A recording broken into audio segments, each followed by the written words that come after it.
Vamos a otra cosa y vamos a la política, porque la Cámara de Diputadas y Diputados eligió ayer a su nueva mesa directiva. El parlamentario de la Democracia Cristiana, Ricardo Cifuentes, fue elegido como el nuevo presidente, mientras que la primera vicepresidencia quedó a manos del Partido Comunista a cargo de la diputada Carmen Hertz.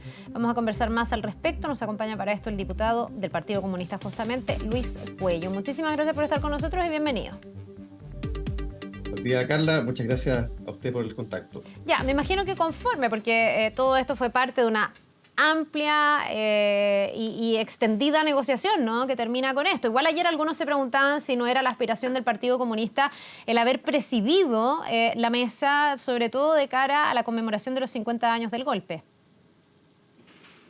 Sí, bueno, ciertamente fueron muchas semanas de conversación muy intensa. Nosotros estuvimos participando en esos diálogos, como en mi caso como jefe de bancada, junto con Alejandra Plasencia, y la verdad es que hemos quedado satisfechos con el acuerdo final, porque en definitiva acá lo que tiene que valer es que nosotros tomamos una opción, y esa opción tiene que ver con hacer primar, en primer lugar, un principio de término de la exclusión de nuestro partido, y en segundo lugar también poder relevar el valor de la palabra empeñada, que se debilitó claramente cuando el año pasado se incumplió con el acuerdo, cuando nos correspondía asumir la presidencia.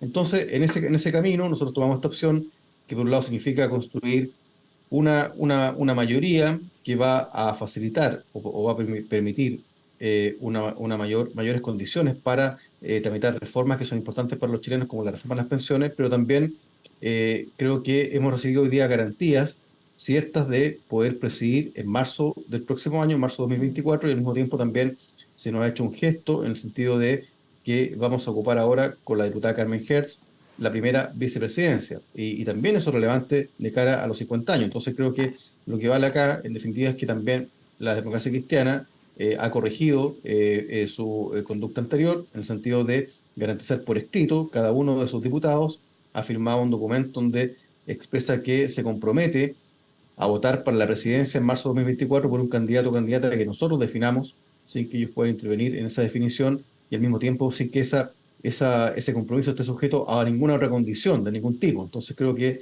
con eso está bastante cubierto, y en definitiva yo creo que ese compromiso va a ser cumplido, puesto que está bastante expreso, y creo que el texto habla por sí mismo. Entonces creo que con esas garantías y también con el gesto que se nos ha hecho por parte del Partido Socialista, creo que para nosotros el resultado de estas conversaciones es satisfactorio, y por lo tanto creo que vamos bien encaminados. Ya, algunos, y leí algunos titulares, decían un DC va a estar a cargo de la mesa en el contexto de los 50 años del golpe. ¿Eso a ustedes desde el Partido Comunista no les incomoda, no les hace ruido, hubiesen querido que fuera distinto? Yo entiendo que esto es una negociación y había que ceder algo. ¿Esto fue lo que se tuvo que ceder finalmente?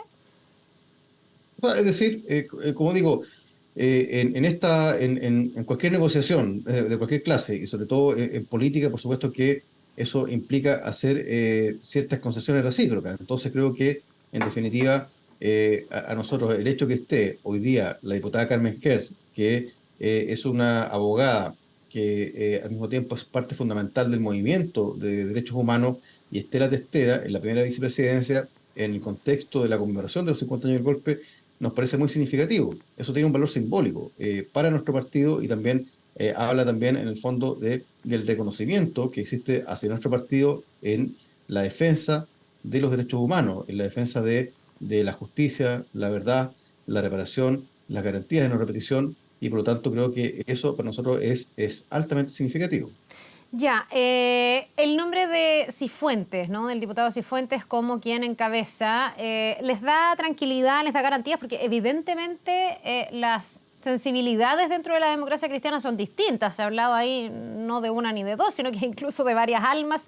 Ayer alguien decía o hacían un guiño diciendo, bueno, a lo mejor es de las personas que se inscriben en el sector más progresista de la democracia cristiana, que está más hacia la centroizquierda, si es que se tuviera que hacer una revisión lineal, y que además está más cercano a la Carta de los 13, que se oponían al golpe de Estado más que promoverlo. ¿Usted se queda con esa tranquilidad?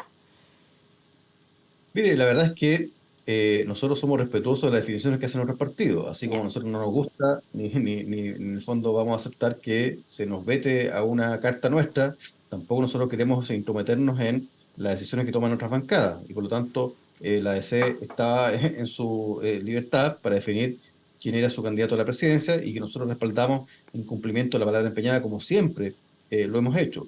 Pero creo que más importante que eso es el compromiso y la expresión de voluntad que ha hecho la democracia cristiana, todos sus parlamentarios, el día de ayer, para también entender que este acuerdo también permite crear otras condiciones que dicen relación con el avance de las reformas que el pueblo chileno espera, y en particular la reforma de las pensiones. Entonces creo que eso para nosotros es relevante y por supuesto que esto también le da otro marco que también debe ser considerado, por supuesto, en las futuras elecciones municipales. Entonces, creo que también hay otras consecuencias políticas que se derivan de este acuerdo que hemos suscrito ayer, que nos parece relevante. Y también nos parece importante que además se haya incorporado al acuerdo administrativo otras fuerzas políticas, más bien, no con no con estas delegaciones políticas, pero el hecho que se incorpore la CDU, los demócratas, creo que también eso le da mayor estabilidad al acuerdo administrativo y por lo tanto ellos también se han comprometido con votar por nosotros el año 2024, en marzo del próximo año, para que nuestra bancada asuma la presidencia.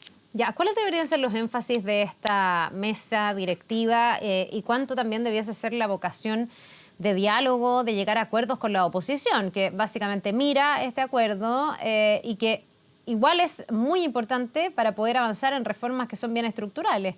Este no es un gobierno de mayoría, ¿no? Se requiere también llegar a acuerdos con la oposición.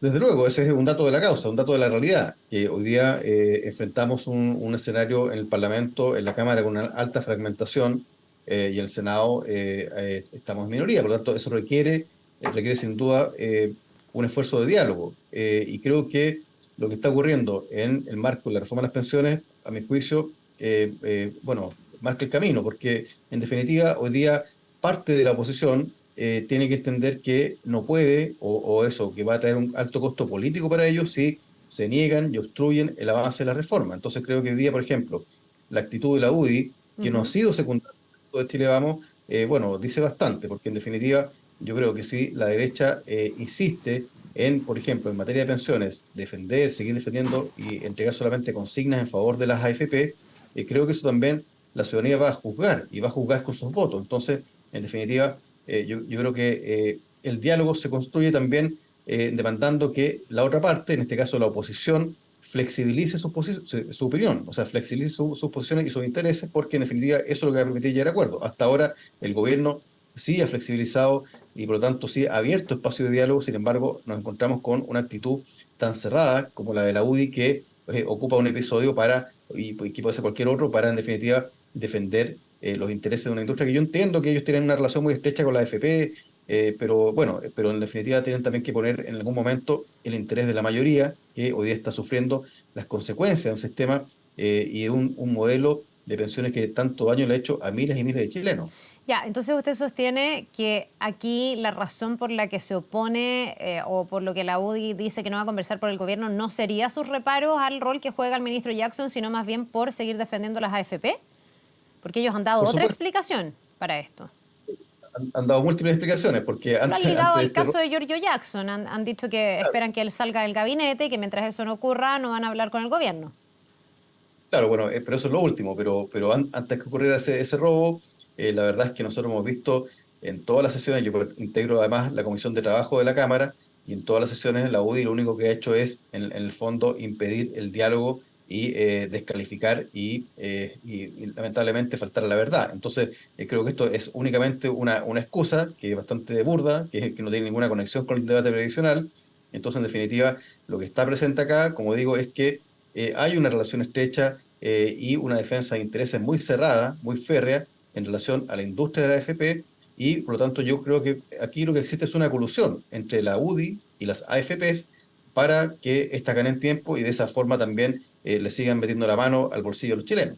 Ya, si ese fuera el caso, ¿de qué manera se contrarresta o cómo el gobierno tiene que manejarlo? Porque, insisto, se requiere a la oposición, se han ido como atrincherando las posturas, se ha vuelto a la lógica desde la oposición de un 6% a la cuenta de capitalización individual, y esto no sé cómo se zanja, digamos. El gobierno también me imagino que va a tener que flexibilizar, corriendo el riesgo de que se termine teniendo un proyecto que no es lo que ustedes en el sector oficialista esperan, ¿no? ¿Hasta dónde se puede ceder? O sea, es que yo creo que, como digo, el gobierno sí ha entregado una propuesta. O sea, en el fondo, para dialogar acá también hay que hacer concesiones, tomando Entiendo en que la cuenta la UDI la va a realidad. presentar hoy, ¿no? Se lo escuché a algún parlamentario, porque en el fondo el gobierno presentó su propuesta, pero la UDI ya ha dicho que esa propuesta no le gusta, y lo ha dicho también el resto de Chile Vamos. Pero la propuesta del gobierno sí implica un cambio en la propuesta original. Pero acá lo que hay que entender, por ejemplo, respecto a la distribución del 6%, que cada punto que se resta de la solidaridad significa también un castigo o una menor pensión para los actuales jubilados. Entonces, en el fondo, yo creo que a veces el debate en torno a pensiones también se pierde mucho el objetivo, porque ¿cuál es el objetivo de la reforma de las pensiones? El objetivo de la reforma de las pensiones debe ser siempre elevar significativamente, sustantivamente, las pensiones de los actuales jubilados y también del futuro jubilado. Entonces, cuando dicen, no, entreguemos todo ahorro individual, significa que en el futuro tal vez podrá mejorar en algo las pensiones, pero eso no tiene ningún efecto en el ahora, en el presente. Entonces, creo que más bien esto se enreda con debates que son colaterales, que son secundarios, que no tienen que ver con el sistema de pensiones. Entonces, lo que hay que entender acá es que lo que hay hoy día no es un sistema de seguridad social. Lo que hay hoy día es un negocio financiero que ha sido muy lucrativo para unos pocos, pero para la gran mayoría ha significado derechamente vivir con pensiones miserables, que en definitiva no alcanzan para lo mínimo y lo básico, que es alimentarse o pagar un arriendo. Entonces, esa es la realidad que hay que contrastar. Ya, Entonces, ahora yo espero que... entiendo que desde la oposición lo que dicen es que ellos están de acuerdo en avanzar en solidaridad, pero no con ese 6%, sino que ampliando, por ejemplo, la pensión garantizada universal, que en esa sí que ha habido una política con mayor consenso, se amplió en el gobierno pasado, se busca ampliar en este y probablemente se siga ampliando en el futuro. Y eso es lo que ellos plantean, no que estén en contra de la solidaridad, sino que no es el mecanismo para ellos, el ahorro que para ellos es individual, que debería ir a la cuenta de capitalización individual de los trabajadores. Es que lo que plantean, desde ese punto de vista, es una ecuación imposible, porque en definitiva, para aumentar la pensión garantizada universal, eso requiere también, como es un gasto permanente, tener ingresos permanentes.